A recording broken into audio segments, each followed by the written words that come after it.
Credibility in a sense na kasi part siya talaga, eh, malaki ang participation niya diyan sa corruption na 'yan, eh, diyan sa anomalyang 'yan, 'di ba, sa scam ng flood control, malaki ang participation niya. Ang tanong, sasabi ba siya ng totoo o sabihin lang niya yung gusto niyang sabihin just to save his ass, Hmm, 'di ba? Asan ang ano mo, ang affidavit mo, asan ang sworn affidavit mo? Asan ang ebidensya mo? Asan yung mga sinasabi mo, mga allegations mo? Paano mo mapapatunayan 'yan ni hindi ka nga makapagpakita, makauwi? Kung talagang totoo yung sinasabi mo, daming puwedeng magprotekta sa'yo. Pag-uwi mo I'm sure gagawan at gagawan ng paraan na maprotektahan ka. Kung ang kinakatakot mo, eh, may papatay sa'yo. Kung alam mo na dala-dala mo ang katotohanan at nasa iyo ang katotohanan, bakit ka matatakot na alam mong maraming kakampi sa'yo at poprotektahan ka para lang malabas ang katotohanan? Ang tanong, nasaan ang affidavit mo? Nag-video-video ka diyan, puro ka lang salita-salita, wala ka namang makipakitang ebidensya mo at affidavit mo na sinasubmit mo until now. Nagtatago ka diyan sa malayo, sa ibang bansa. Hindi ka umuwi dito at harapin yung dapat mong harapin para ma-solve yung problema. Magiging hero ka. correct.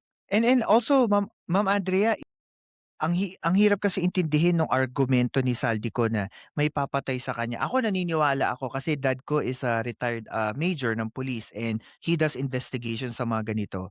I remember he said, "Kung may gusto magpapatay sa'yo, they will not even say it in public. They'll just gonna do it." Yes, exactly. They will just do it. Ipo-post pa sa social media. 'Di ba? Natural, aabangan ka na diyan. Makakagawa na sila ng move. Ano, views, shares, saka like. Oo, 'di ba? Kung kinakatakot niya 'yun na may papatay sa kanya, yes, oo, expected na natin 'yan na meron talaga at merong mga galit sa kanya at pipigilan siya na magsabi ng katotohanan. It could be sa side ni PBBM, it could be sa side ng oposisyon. Hindi natin, it could be intentional or it could be unintentional.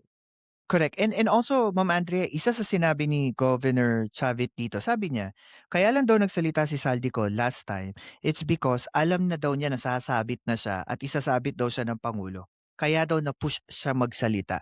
Do you believe this is a credible statement? What do Eh, you what do you feel?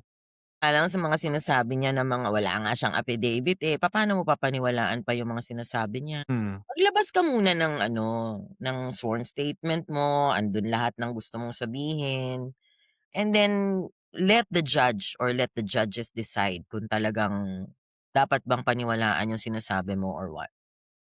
And Kasi also yung another evidences mo might lead to sabi ko nga kanina 'di ba, yung evidences mo might lead to PBBM's downfall or it could also lead to the opposition's. yes, kasi I remember even he was the chairman ng appropriation from I think 25 or 24 sa Kamara, hindi naging issue si which is yung 51 billion pesos na naibigay sa kanya na pondo na ginamit siya sa Davao na naging issue rin kasi ang laki ng issue ng baha doon. And, is another yeah, another podcast. Once na lumutang 'yan si Saldico, alam naman ng lahat na malaki ang participation niya diyan sa scam na 'yan. Lalabas na lahat 'yan, isa-isa lalabas 'yan.